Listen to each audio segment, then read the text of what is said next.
Hello, ladies and gentlemen. It is currently April 21st, 2010, and this is Day 9 Daily number 106, I think. I don't know, because I just had, the most stressful experience of my entire life, right? So, I'm in this class, right? And this is a 6 to 8 class. It's like seminar where, a speaker is supposed to come in and just talk about something, the speakers are supposed to come in and be like, oh yeah, I do a whole bunch of work in interactive narrative, and this is all the cool stuff I do, and we're supposed to listen and ask insightful questions and all that good jazz. But today, no, we were not doing any sort of interesting discussions whatsoever. Instead, today, we were having a discussion about professionalism, right? About making sure that when you write an email to someone, you look like you know what you're talking about. So, of course, this is basically an exercise in, common sense. But we still did it anyways, and this poor lady stood up there and she said, I'm from the Office of Career Services, and she sat us down and she walked us through a whole bunch of, hold on, I'm just going to make sure that we're live, because Procaster crashed twice, but that's at the end of the story. Alright, looks like we're live. Okay, phew. Moderator chat only. Alright, so we're listening to this lady talk about professionalism, and she's like, okay, so now I'm going to put an email up on the screen, and you're going to try to tell me what's wrong with it. So it begins, sup, comma. I'm like, okay, if this is an email to a business, of course you don't begin it with sup, right? So it says, sup. Hey, I really want to work at your company, Smith Corporation. I got an email from a lady at my school. Let me know when you're free so we can chat really quick. John. And I'm like, well, of course that's bad, because he sounds like an idiot, right? And she's like, so what are some ideas? She's encouraging audience participation, so kids are like, well, he can't write, so he shouldn't be allowed to use a keyboard, and she's like, great, and I'm just sitting here, I'm like, all right, okay. But then what happened is it steered away from let us learn professionalism techniques from an expert to, hey, let's let each student raise their hand one at a time and say, well, this is what I think professionalism is. And we started getting these questions that were basically the equivalent of, so if I email him and he hasn't gotten back to me and I still really want the job, when's it okay to follow up, and how do I do that? So I wanted to raise my hand and be like, now, if I tell Mary I have a crush on her on Wednesday, and she hasn't gotten back to me by Friday, should I follow up? And is it okay to begin with sup? Come on. So then what happens is we waste 30, 45, an hour and a half of this 2-hour class just whacking words at each other. Until finally, it starts to wrap up, right? We're getting to the end. It's 8:15, and that's okay. And the teacher says, oh, and I do need to speak to the second years, and I'm a second-year grad student. She's like, after class, just a few things, and I'm like, oh, God, because I have to go, man. I got a show I got to hit, right? So it just keeps going, and people are still giving their input, and I go, I'm so sorry. I don't mean to interrupt, but I absolutely have to go. It's 8:30 right now, and it's a 30-minute walk to my house. So I'm like, I absolutely have to go right now. So can we just get the discussion with the second years out of the way? She's like, oh yeah, absolutely. Just being totally fine and accommodating, and she's like, all right. So she gives us this piece of paper and she starts following through with it, and and now item 2, and I'm shaking my leg, I'm biting my face, I'm like, come on, so I'm making every nervous twitch, and she probably thinks that I was just some kid who had to get to a club, but on the motherfucking internet, I have to get back and talk about Starcraft, right? So come on, I gotta go, So then what happens is it's 8:48 and I go live at 8:50. So she's like, okay, now are there any more questions? Oh, Sean, I'm so sorry. I remember you saying you had to go. So I was like, I have to go now. And I just ran and I grabbed my friend Daniel. I was like, let's go. So I go and I'm running. I was screaming down the hallway. I was like, fuck. And I'm sure everyone heard me. It was totally inappropriate of me. And I have to send her an email now being like, I'm so sorry. You have to understand how the internet works.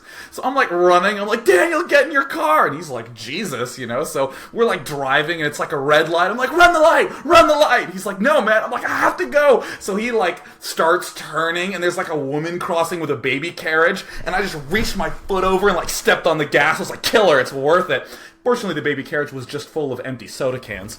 But anyways, we hit this miracle of consecutive green lights, and I roll in, and at 8:53, I went live. And everyone's like, oh, hey, what's up, Dave? How's it going? Good to have you here. Delighted you made it to the show as usual. Oh, cool. What's the topic? And I'm just like, oh my god. And then my computer's running slow, and my mom's like, hey, how are you? Hope you had a good day. I'm like, I'm live. I'm like, close Skype. So, I'm gonna calm back down. Fortunately, BattleNet 2.0 is down right now. So, I already had Starcraft 1 planned, and if we just slide right on over to the main screen, it's loaded. Ah, yes. Oh, thank you, internets. It's a little cut off at the top, but that's not a big deal. Today we're actually watching a game between Fantasy and Pure. For any of you who have been following the OSL, I know a lot of you are really into the StarCraft 2 scene and watching the Zotac Cup and ESL and all that good junk. But I lost my train of thought. Oh yeah, I know all of you are following the StarCraft 2 action, but for any of you who aren't up to date on your OSL stuff, there were a ton of tiebreakers, like multiple consecutive tiebreakers in a row between these players.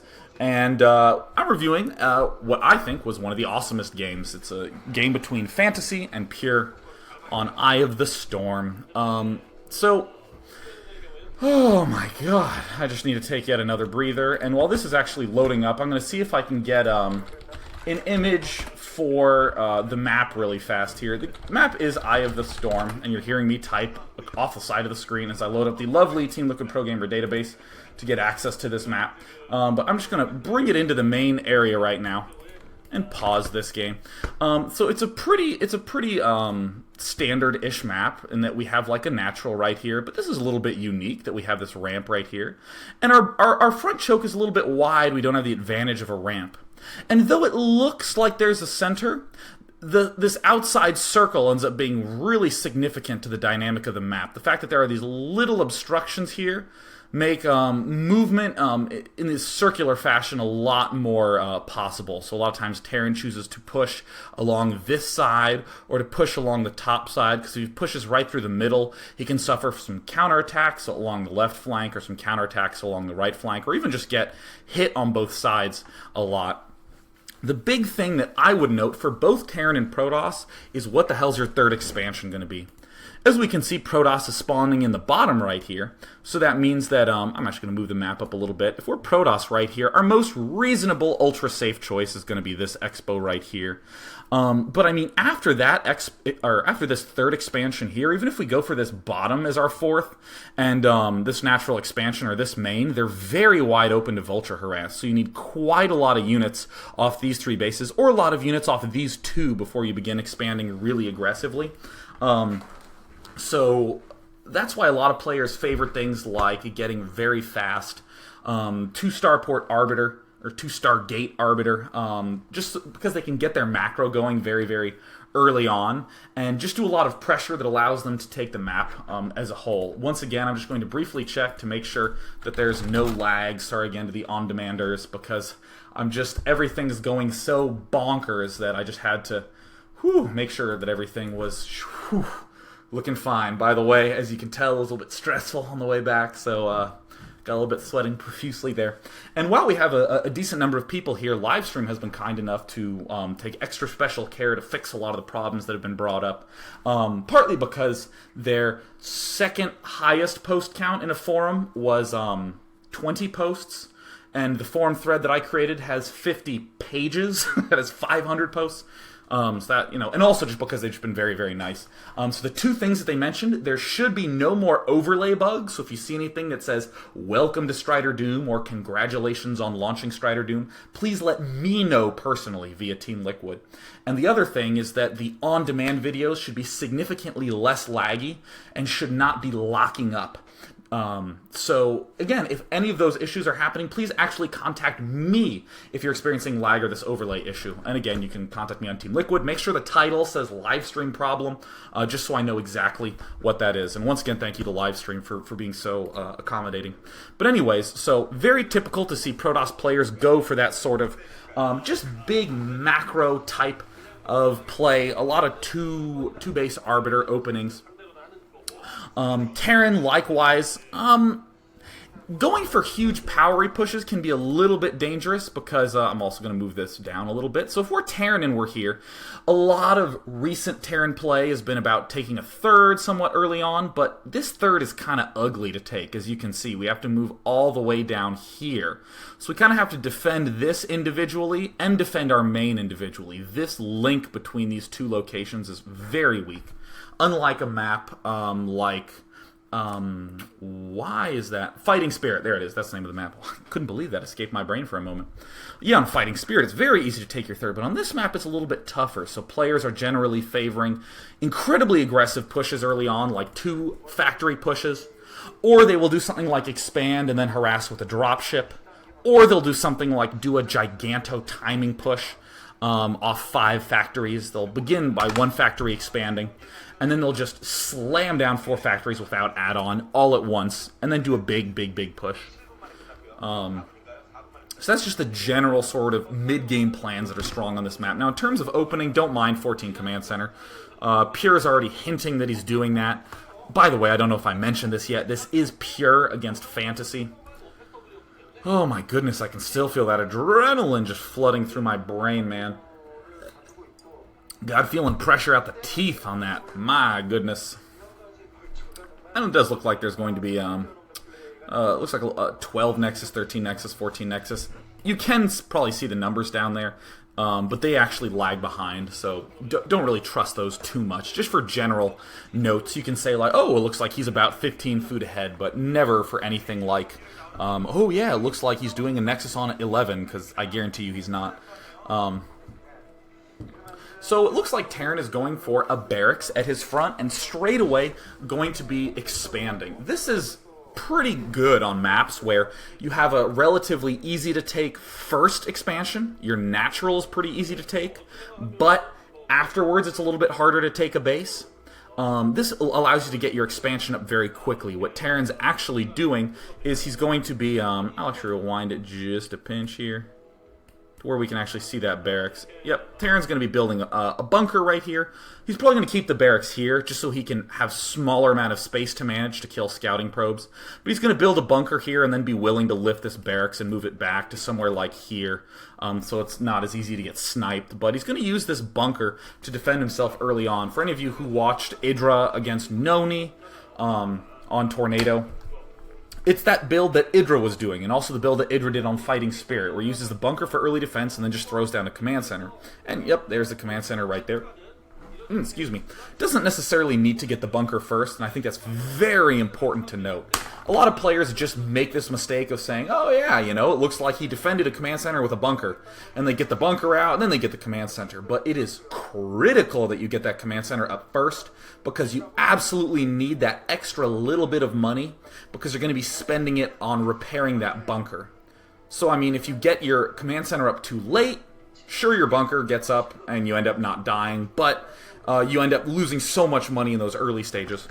Because really, 200, 300, 400 minerals is so much in a game like Starcraft, where everything's just such, you know, like the snail on the razor's edge level close. It's just so difficult. And this is a cute little adjustment by Fantasy. Willing to be a little bit more aggressive with his starting Marines. Because this can just freak a Protoss out. Already a lot of Protosses will throw down a second Zealot because they're like, oh my gosh, I see these Marines right outside my base. And also, the advantage of being aggressive with these Marines is suddenly Fantasy says, oh, cool, I might not have to build a bunker. And see, look, there's the second Zealot right there. Perhaps Protoss did not want to make that. If I were Pure, I definitely wouldn't want to make that second Zealots. I would want to get Dragoons right away and start upgrading them with range. Because not only does that help me not die as a Protoss, but I also can go do some counter-aggression, be able to snipe some stuff at the front. So cool little adjustments. Love talking about subtlety, because too often we get all caught up in the big picture, when really it's so important to just stop and go, oh yeah, can I just get this out 1 food earlier, 2 food earlier? And the standard opening by Protoss is getting 2-gate Dragoon range. Pretty much what you do after you go for some ultra-fast Nexus. You need enough Dragoons to hold off any push, and you need the range to make sure you can deal with things like mines and tanks and bunkers before you end up getting those observers. Fantasy also doing some interesting adjustments, getting a lot of Marines. Traditionally, when you do this build, you stop about now.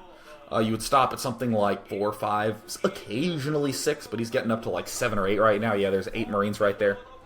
See, this is cool because now Protoss, he wants to be aggressive with these Zealots. Why? Because Zealots are not really going to have any use whatsoever for a long time. I'm going to flatten my hair a little bit. There we go. Fantastic. I'm just very explosive today. Zealots don't have that much use in the early middle-ish period. In the early game, they're great at holding off Marines. Really good at holding off Marines, and you can suicide them through mines. Yeah. Later on, once you get speed for the Zealots, also awesome. You can run up to tanks, you can run through mines, do all that cute stuff. Everyone knows and loves speed Zealots. But it's at like this point that Pure's at right now that Zealots kind of suck. Because your opponent either has speed vultures and can demolish them, and your Zealots are slow, or you're trying to attack a bunch of fortified tanks with bunkers, and you're trying to go through mines. When there aren't units behind them, there's just like buildings, like a barracks and an engineering bay to wall off. There's not much that you can really do with the Zealots that's useful. They don't even stop vulture harass very well. So what Pure's doing is he's trying to push right now to squeeze use out of these Zealots. He's going, these aren't going to be very helpful for very long. So I may as well, just try to do a little bit of attacking. I'm trying to scoot this window up so you guys don't see the progress bar on YouTube. So, I do like the fact that Pure made that poke with his initial Zealots. It's a sensible poke. But at the same time, Fantasy is being the double genius here by getting so many Marines out early. And see, look, it already clearly looks like Fantasy is gearing up for some fancy schmancy aggression. He's getting that third factory early. That's a pretty standard-looking early push after you expand as Terran. You get one factory with add-on for the tanks, and then you just immediately throw down 2 more factories, start making vultures and getting vulture upgrades. Very, very standard. Fantasy's incorporating a bunch more Marines in there, which I think is really cool. It allows him a little bit more aggression, because the Marines are so good at just taking damage. Because it's 4 Dragoon shots to kill a Marine. That's quite a lot. I mean, notice that these Dragoons are getting a lot of shots off, but they haven't really killed anything yet. So, nice little extension of that. And of course, Pure is doing everything as normally as possible, getting the robotics support bay. I also like that, because again, coming back to this map, how do you take a third base safely? This is the safest looking spot for Protoss, but still look at this attack path. I have to go all the way up here. And if Terran just pushes to here and sort of cuts off my fat ramp right here, he can easily just send a tank and a vulture up here and knock it out. So transitions that end, as we can see here, we have a robotics support bay getting built there. That is really good because it allows us to get the Reaver out so we can have a more mobile army to defend our more difficult to defend expansions.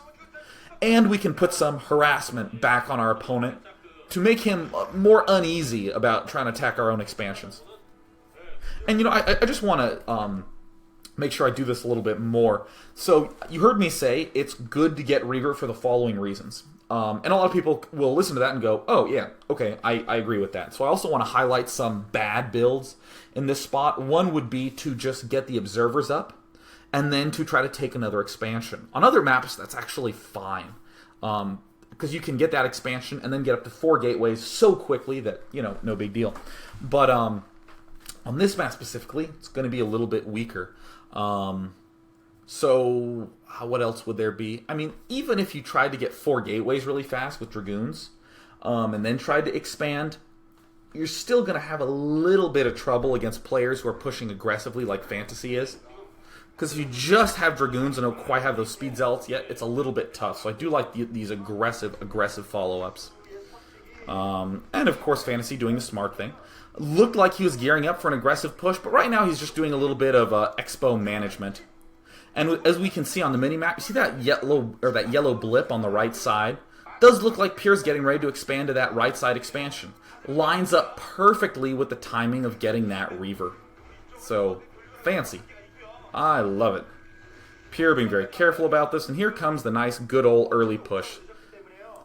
Always so key to move out with those vultures early. Because if you're doing an early push, people see the vultures and they see the numbers and they say, oh, I can get those numbers and be fine.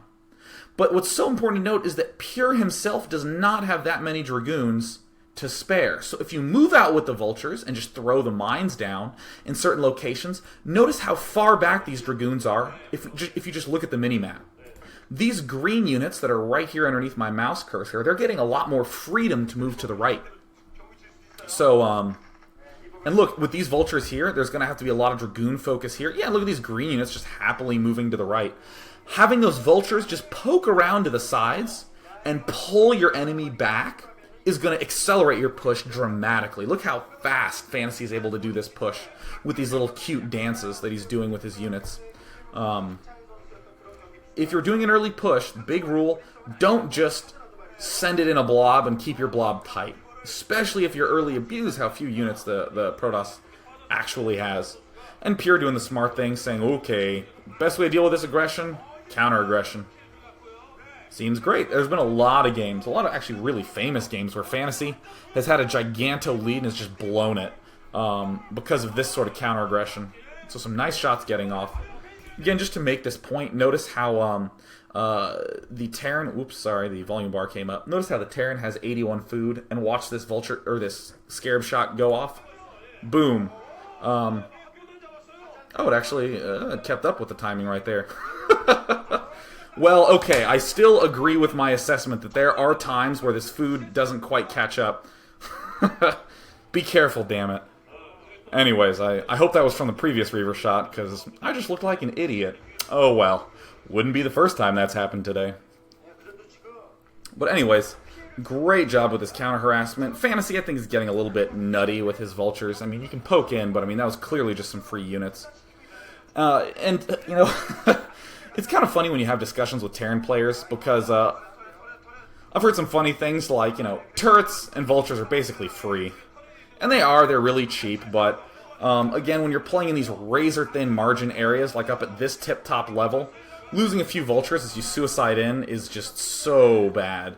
So don't fall into that trap that Fantasy did, where he attacked with a whole bunch of stuff. Because, you know, Pure did just lose his shuttle and his Reaver, and normally that would be like, oh, what a horrific, painful loss. But look at the food differential. Protoss pulled ahead by 12 there. Pretty nice gain by the Protoss. And also, got this expansion up, got everything peeled back, sees this Expo coming up here. I do like the decision by Fantasy to take that North Expo, but Pure's going to kill it, clearly. And hey, see, now Protoss getting those more units, is now going to have a little bit easier time managing that push. Now, these vultures need to be a little bit tighter to the army, because they can't quite go out on their own, or else they'll die a lot more easily. And look at Protoss. Now Protoss is the one who has the, you know, the aggro pants on. He is the captain of this game. On some pretty standardly sweet micro. And also, the question is, what should Protoss be transitioning to? Just more gateways and getting a Citadel up for that speed upgrade. I don't really like getting Arbiters quite so quickly right now. I might... just because, and there's the Orbital Tribunal, haha. I was going to say, I might, just because there's 3 factories that I saw in my opponent's base, and that will allow me to get away with it. But a lot of times, after your opponent does this sort of aggressive move with 3 factories, they'll just pop right into 5-factory mode, and it's important not to over-tech and try to get too much stuff, and to try to get Arbiters to really kill him. Because all you need is Dragoons and Zealots off 3 bases if he is going for a super aggro 5-factory push. And since Fantasy's not doing that, then the Arbiters are totally fine. A little less common to see that, though. It's also common to see Probes the expansion that you built. So I definitely think it's a good transition if Pure transfers some Probes. I really think you should transfer some Probes. I'm staring at the minimap right now, like every good RTS player should, 100% of like every game. Just glare at that minimap. Admire the minimap as though it were a pretty lady. And then beg Pure transfers Probes, because that just like hurts my soul to see him not doing that. That's just like, ugh. It's like, here, Fantasy, you have this game. I don't want it. Looks like, Probes look like they finally got transferred. Thank you, Pure. Now I can finally return back to looking at the game. Phew. Now, this is kind of interesting by Pure. He's doing very aggressive expanding. You can see him taking this top right, And you can see him taking this bottom area right there.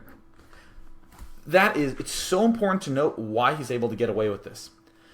He saw his opponent early expand, and then came a 3-factory push. Very aggressive, has to make sure he doesn't die to that. But then when he when Pure counter-attacked with that shuttle and the Reaver, just doing a little bit of harassment on his own, he saw Fantasy pull his whole army back. Okay, cool, I'm Pure, I'm feeling fine, I'm feeling sassy, I can get my 3rd up, nice.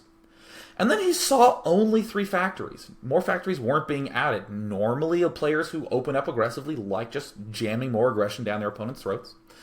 But still just 3 factories. And Pure saw an Expo going down at the north. There is not going to be any attack coming anytime soon. Only 3 factories and 1 with add-on. Not enough tanks to make any meaningful push. And honestly, not enough tanks to really safely hold that natural and that 3rd base of Fantasy. So that means Fantasy's going to need to be putting down a lot of mines. Going to need to be doing some very compelling Vulture harass. In other words, Pure is in no danger of any sort of big attack coming anytime soon. And more importantly, Fantasy's really probably the one who needs to worry about some Dragoons doing some fancy stuff. So Pure's going ahead and going, oh cool, I guess it's safe to expand once to the top right and even set up to take an Expo at the bottom mid. Which is very clearly what he's doing right now. Because Fantasy has been doing a pretty damn good job this game. Pure pulled a little bit ahead with that Reaver harass, but once that was done, I mean, Fantasy is looking pretty good. And I mean, here comes Fantasy with this push, but I mean, this is going to be more a nuisance than anything. This should not be a problem for Pure to hold. It's more of a defensive move, actually, to have these tanks sort of juking about here. That's just, like, not a big concern. Look, Pure, he's just, like, counterattacking. And oh look, 2 tanks, oh whatever, okay, yeah. Guess I'll have to back up and maybe lose 1 Dragoon. And then here is the Zealot Flood, the most standard procedure. I don't even want to call it a tactic or a strategy. It's like what you do. Flood with Dragoons early so you can hold off small attacks, Vultures, and Mines. And then flood with Zealots with speed afterwards. That is the standard procedure in this matchup. Yeah, look, Terran has to be defensive. Is in Ultra Mondo Giga defensive mode. And Protoss is happily going to Expo. And there's some more Zealots. Sure wish they had speed. And I mean, like, for instance, just look at these Zealots. Look at these pathetic, slow Zealots. Oh, God. Look at these little plebeian Zealots we're going to see. They almost remind me of lepers, you know. Just, you want to, just go outside the city. Come back down here to the slow Zealots. And, you know, it's just like this gut feeling I get when I see slow Zealots at this point in the game. Wow, I really rewound fast. So, you heard me say at the start, yeah, Zealots just don't really have a place after that very early stage up until they get speed. That range of time, they just are so weak. And just watch these Zealots with me. Oh, God, don't those look vulnerable there? I mean, seriously, isn't that... I mean, I seriously just get this, oh, God, they're useless, right? And that's really important because there's a lot of feelings that you'll have like that in games, these sort of inarticulable feelings. What an appropriate word choice for that circumstance. You'll just look at some units there and you'll just go, ugh. And it's so important that you just go, oh, my God, I just got a ugh feeling. I should write that down, you know, like... I was watching a friend's replay, and his lurkers had this lopsided thing, and I went, oh, God, that's really bad lurker placement. And he was like, oh, why? And I was like, and I couldn't quite articulate it. And I, like, forced myself to try to figure out why that was so bad. And when we see slow Zealots like this, it's kind of like, oh, God, yeah, they're weak right now. And, oh, were they weaker before? Hell yeah, they were weak forever, you know. Only, like, the first Zealot or 2 has any purpose, and then once you get to, like, the 8-minute mark where you actually have speed, then you can start making some use out of it. So now, Protoss has done his cute thing. He has gotten a 5th base up. Normally, it's 3 bases, and maybe I can sneak in a 4th, but it looks like he snuck in a 5th, too. Time to make gateways. Time to calm down. To really back off. A lot of players, especially C-level players, will sort of make gateways and expand haphazardly. They'll just sort of charge forward with both at the same time. So it's really key that happens at that level because it's an issue of macro. It's an issue of keeping your money down and the fact that your opponents aren't correctly aggressive at key times. Really, at these high levels, taking your third base or your fourth base is a timing. And what happened here is that there was the timing for the fourth base, and he looked at the situation and said, oh, I can actually get this fourth a little bit earlier than my normal timing. And wow, I can actually get a fifth at the same time too. But I mean, after that timing, you really got to get gateways. There needs to be this, okay, I'm going to build these gates, and I'm going to take this expansion at this time, then I'm going to go back to building gates, and I'm going to take this expansion at this time. And anytime you're doing like more than one expo, really stop and be like, whoa, when am I making those units? I better be planning on making a ton of units. Kind of why Zerg rushes for 3 bases against Protoss really fast, and then just builds up like crazy off those 3. He really needs to start making a lot of units, because he's been on, he got 3 bases so fast, and gave Protoss so much leeway. So now here comes the fun time for Protoss. He gets to do all these counter recalls. And this is this big point of weakness that Fantasy created for himself when he took that third so fast off 3 factories, 1 with add-on. Just didn't quite have enough tanks. Had to, play just so defensively. The Vultures couldn't quite do much. And very, very good spot for Pure to be in. Oh, yes, Pure is happy. And target firing the armories. Oh, God, that is the #1 target in every recall. Obviously want to get some SCVs out of the way, but there's always going to be this point where your units are just dying. They're getting wailed on. Their death is inevitable. And go out with a bang and kill the armories, because basically it's like, yeah, Terran, I just don't want you to be strong, ever. And more units flooding out. Just take a glance at the minimap, and notice how full Pure's base is. Oh, there's Fantasy. Oh, there's Pure, looking focused. Just look at how full Pure's base is of gateways. There's so much yellow in there. And yellow is one of my favorite colors, thanks to the book Watchmen. Oh, it has a good shade of yellow. And now this is just standard tactics by Protoss. This is just standard stuff, I'll recall the back of your base, and once all your stuff's there, I'll attack the front of your base, because your stuff's not there anymore. No. Most normal thing in the book, except I just flung my pen at the wall. It's important you note that he's just doing a normal thing stronger. He would normally just be getting his 4th base up and macroing, and no big deal. But then he snuck in a 5th base so he can get a lot more units, but the basic framework is still there. Don't go too hog wild when you end up, getting an extra expansion you weren't planning on doing. Sometimes players just overreact to their own advantages. They're like, oh my god, maybe I'll just get carriers. Oh, I have an expansion I normally don't. I'll suddenly build 3 forges and try to get +1/+1/+1, I never used to get any forges at all. It's just such a giganto change. I mean, there's no justifiable reason to do it. Oops, sorry, let me move my cursor.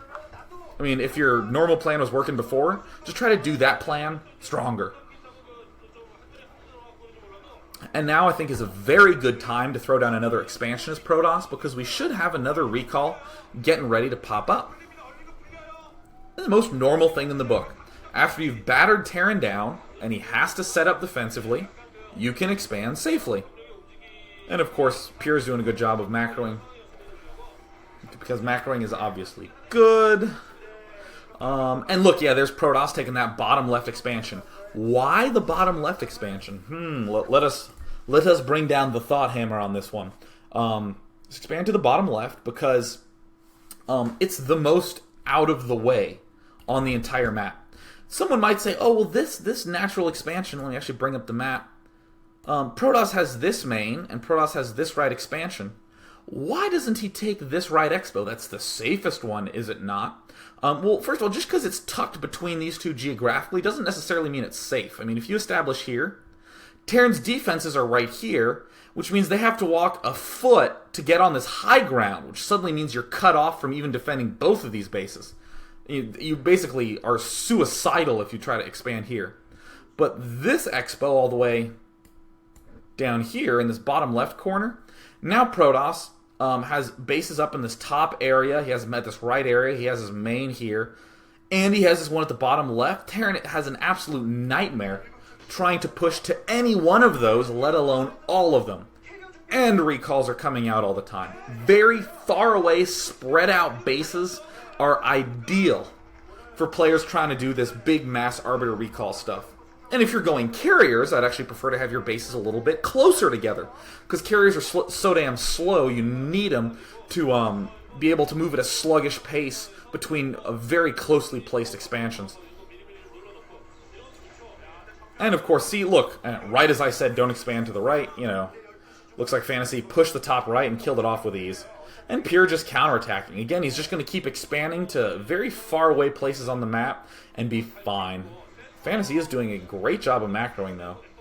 Like, really, really good.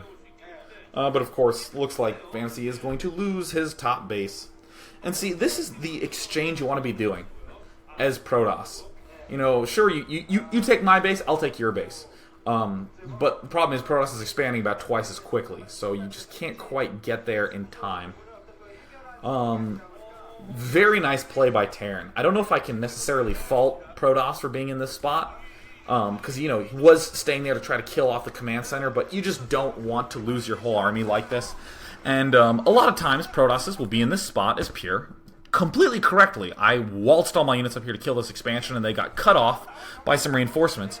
You must keep pulling them back and far away. Look at the direction that Pure is pulling back. I don't know if you saw that, but just watch the minimap here. Just watch the minimap with me. We're going to watch Pure. Watch him on the minimap. He's going to pull up. He's trying to pull away from his expansions. He's going to pull away, and this is so genius. Look, he's pulling up. He could go to the right. He could go to the right, but instead he chooses to go to the left. Look on the minimap. He's going to the left on the minimap at the top. Right up here, he's moving his units to the left and curling back around to Terran's front. Obviously going to die, but that means Terran is so way Mondo delayed from pushing anywhere. This is a genius move, and now Protoss is going to have to back up a little bit more, and he's correct in doing so. Look how he is so brilliantly pulling all these Terran units away from any aggressive position just by waltzing back into this top left corner. Not the top right, which actually means he probably could have gotten out. Instead, pulling to the top left to be able to stay alive a little bit more easily. And now it looks like Protoss is going to be able to go to the top right. I'm still actually just staring at the minimap. We can see these Dragoons up here sort of regrouping along that top edge. And they could have done that earlier on, but Pure doing the smart thing. Making sure he can peel away those Terran units from the front. And now Fantasy is expanding once again. And this is also pretty common for Terran, to be able to lose one base and take another, you know. Sort of re-push out, and that's what it appears is the case. But I really think Pure has an advantage right now because he snuck out this 5th expansion at the bottom. Took these 3 bases at a normal rate, and was taking this top right one at a normal time. But got that 5th one in just because he saw Fantasy going 3 factories, and only one of them had add-on, and Fantasy was trying to take that top. Just a little bit too ambitious by Fantasy. I don't really want to call it bad, but it's that Pure's a good player, and he exploited it appropriately. And there's the nice storm. Ooh, SCVs. Oh my god. It's amazing to watch a real-time strategy game where Storm's actually threatening. Zing! Taking a pot shot. Anyways, you know, wandering zealots into mines, not ideal. Yep, and you know, this is one of those cases where it's like, yeah, I lost vultures, whatever. But really now Terran is super vulnerable because tanks deal the damage, but vultures take the damage and are the meat shields for the tanks. And now Fantasy even has to pull all his forces up from the top right. See, look how bad this situation looks. It's because Pure just, like, has more stuff. His strategic decision was getting that bottom expo, and now he just has the stuff in order to maintain this lead. And again, look how full his base is of gateways. We haven't even gotten the chance to go down to that base to directly see them, but they're there, and they're beautiful. And look, where does he choose to expand? He's expanding to the top right because it's the farthest away spot on the map from Terran's army. Not expanding to the right natural, not expanding to the bottom left natural, but instead trying to expand to that top right main, very far away. So now Protoss is Terran's trying to remass some troops, and he's going to push along the direction of expanding. I like the fact that Fantasy took this top base and therefore pushed to the top, because he was able to pull back and defend this top. And now that he has this left, he should be pushing to the bottom left, because all of his units are already at the bottom left side. And at this point, I would say it's pretty easy cleanup for Pure, as long as something, you know, stupid doesn't happen, like he just loses this bottom left base, which I doubt will be the case. He's positioning himself well. He has this little high ground, and now Terran needs to do a very gentle push. Terran, I think, clearly is at a really difficult spot right now. You feel this as Terran. You have to keep your army really clustered, and it doesn't really feel very big, and you like only have one expansion, and you're everything you do, you're just like, ugh, but my expansion. And if you have that feeling, go, wow, something isn't going as planned. Because if you're Terran and you're in a good spot, you're going to be attacking. You're going to be like, oh, whatever, he's dead, And here, the nice recall. Nothing fancy, just, I'm going to recall. Oh, you're going to kill my bottom left base? Well, no big deal. I'm going to go kill off your entire main. Easy base trade. And by the way, we do see Pure taking this right expo right here instead of the main, but that's just because there's a vulture in the top right that was killing off his probe, so he's going for something a little bit easier. And I mean, look at the mini-map. There's this huge push at the bottom left. Pure is just sacking it. Whatever, take it. It's fine. Notice all these units. Notice all the units in the top right, at the top right ramp. They're just positioned right here on this ramp. He just doesn't care. He's just like, yeah, okay, cool, kill off that expansion. I'll kill off your whole main. And in the end, I'll have bases at the top right. Super normal play for Protoss. Super duper mondo nooper normal. Ultra good. Definitely do it. And I mean, I think that's one of the things that I think it's always it can be deceptive. I'll just keep it playing because I think it's pretty obvious that Pure is really putting some hurt on here. I think that when you're watching good players play, you get all excited by the cool stuff they do, all the fancy stuff that's going on. But really, don't overthink things too much. It can be a danger to overthink things, to try to get too fancy, and to try to do things like recall into his base by his ramp and stasis units at the ramp so he can't come in, and that sounds like a cool tactic on paper, but really it's these big basic things like I'm ahead in bases, so whenever you attack one of my bases, I won't defend it, I will counterattack. So I will always be at a gigantic economic lead and yours can never grow. So simple. And oh look, now Protoss actually has the opportunity to kill this off. And Terran is way pulled back, right? He's pulled all the way back into his main. And Protoss should be thinking, cool, he's pulled back. Time to expand. And we do see an expansion going on at the far right. And a Nexus should be going down in the top right any second now. It would just not surprise me. Because, it's the correct move to do.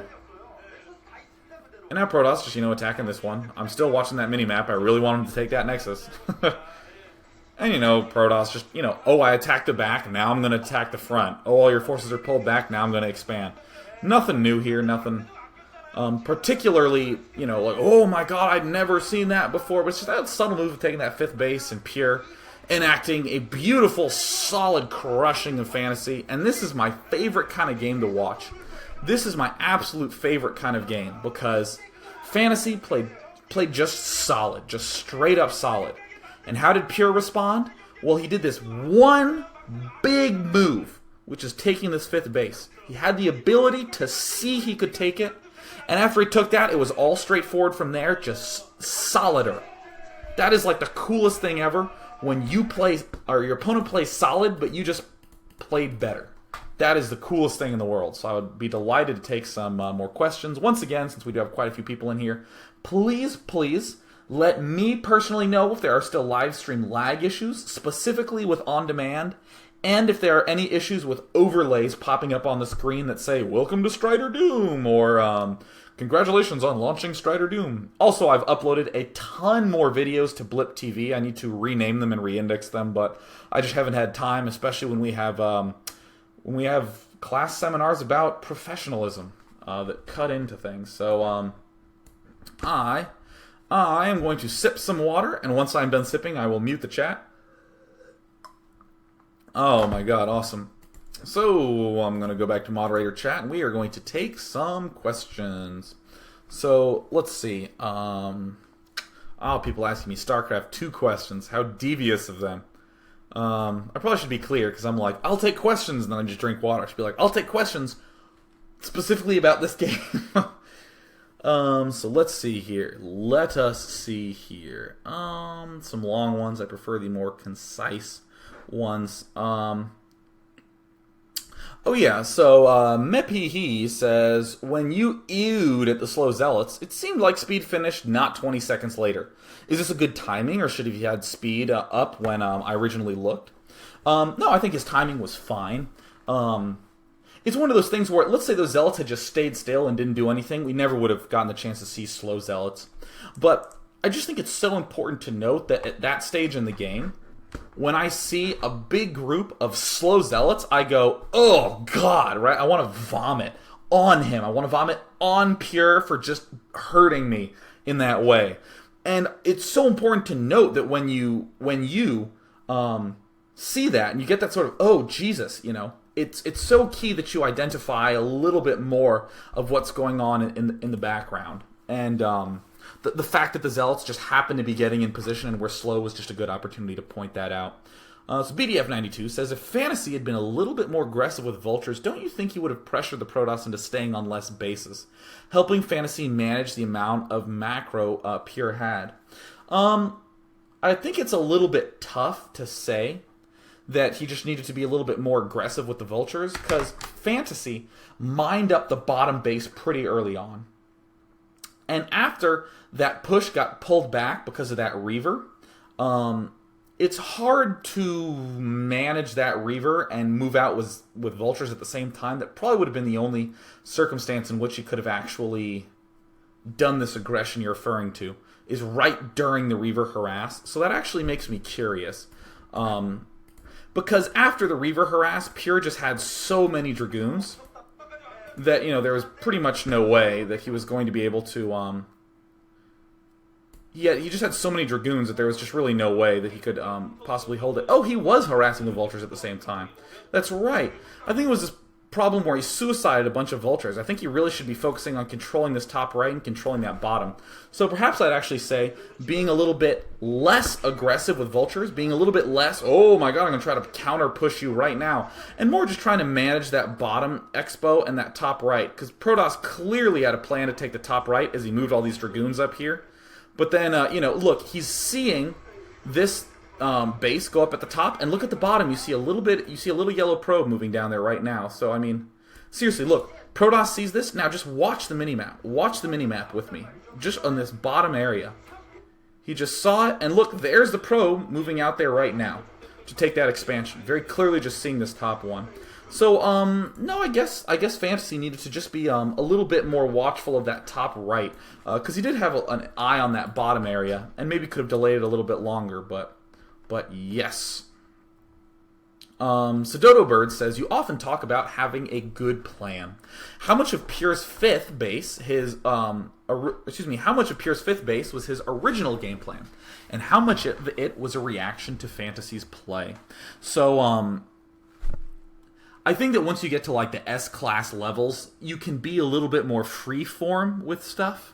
And let me explain what I mean by that. So when I say have a good plan, what I'm saying is that Starcraft is really hard, so you need to give yourself a lot of advantages in the game, because your brain physically cannot juggle that much stuff at once. So, for instance, if I have sat outside a game and thought, in my next Zerg vs. Protoss, I want to do this if he fast gasses, this if he two gates, this if he early expands, this if he doesn't early expand Bisu build, this if he doesn't early expand Poussin style build, and if I have all that planned out, when I sit in the game, all my brain has to think about is doing, not deciding what to be doing. So that's the big thing that I'm referring to a lot, is that having a good plan allows you to know what you're practicing and what you're trying to adjust. So I do think that this might seem a little freeform, but I do think that it was a planned response. You really don't have like epiphanies in StarCraft. It's not like you're playing and you just go, oh my god, if I just do the following, I'm going to win right now. Oh my god, maybe if I just storm dropped him, that's the key. Oh, I did it. And suddenly you have an out-of-body experience and you just black out and come to and you have like an OSL check in your hand. Like, it just doesn't happen. What almost certainly happened is that Pure had been playing, and with his normal build, he got some. He was losing to players who took their third base. He just didn't quite have enough stuff, and he said, "You know what? I realized that I have a decent amount of Dragoons after my third, and if you, the Terran, are taking a third, you just can't attack me. So I'm just going to throw down another base."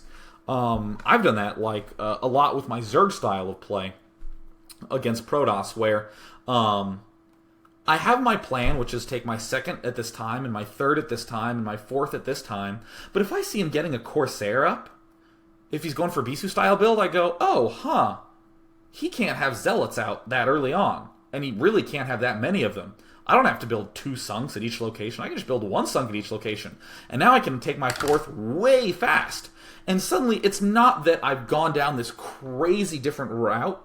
It's just that my original plan was to get the fourth at about this time. And I'm accelerating that. I'm just going, whew, cool, I'm going to throw that down now. And then I have all these extra advantages as time goes on. And it's literally like the same plan I had, but faster. I do think that the reaction, though, is something that he's probably experienced before. Let's see. Oh, yeah. That guy says, Day 9, if I don't get the names of the songs you played before the stream, I might actually die, and I don't want to die. Can you please tell us the song names? Well, because I've had a stressful day, I'm trying to help everyone avoid death. It is DJ Egadz, E-G-A-D-Z, and you can get all those songs at myspace.com/DJ Egadz, E-G-A-D-Z. So, do it. Let us divine. I will only take a few more questions. People asking questions about the beta. People asking incredibly long questions. Oh my god, long questions. Oh my gosh. Plus my contacts are being crazy today. Focusing, it's too tough. Let's see. So last question by Sauter, who says, Dear Day, when Pure expanded to the bottom left corner, it was out of the way, but could Terran just send a drop or a small attack force of a few vultures and or tanks to take that out? Actually abusing its distance from the rest of the Protoss army. It doesn't seem like that would take away much from Terran's main defense force. And see, that's the key, is that is actually a mistake by Terran to try to do that. Let me actually try to go back to that point in the game. This is so key to see why this is an issue. Is that Protoss? So watch this minimap, okay? Just watch this area of the minimap. You see this little ball of Protoss units at the bottom that's moving across down south? That's actually going to stay positioned over by this left side of the map. There's actually some forces. You can see it on the main screen, but it's also on this minimap here. There's a small ball of units here. And the idea is the Protoss is going to be, naturally, he's going to be in a lot of places, but he's going to have his main army doing something like in a drop or killing an expansion or some junk like that. But he's going to have his reinforcements and his small forces prepared to deal with these expansions that are a little bit more spread out. And if we actually come back to the main screen, oh look, there's some forces there at the bottom left, and there's this huge bulk of forces at the right side, which can easily defend these expos up here. Now, Protoss doesn't always want to keep his army super spread out. You know, he doesn't just have like control group here, control group here, control group here.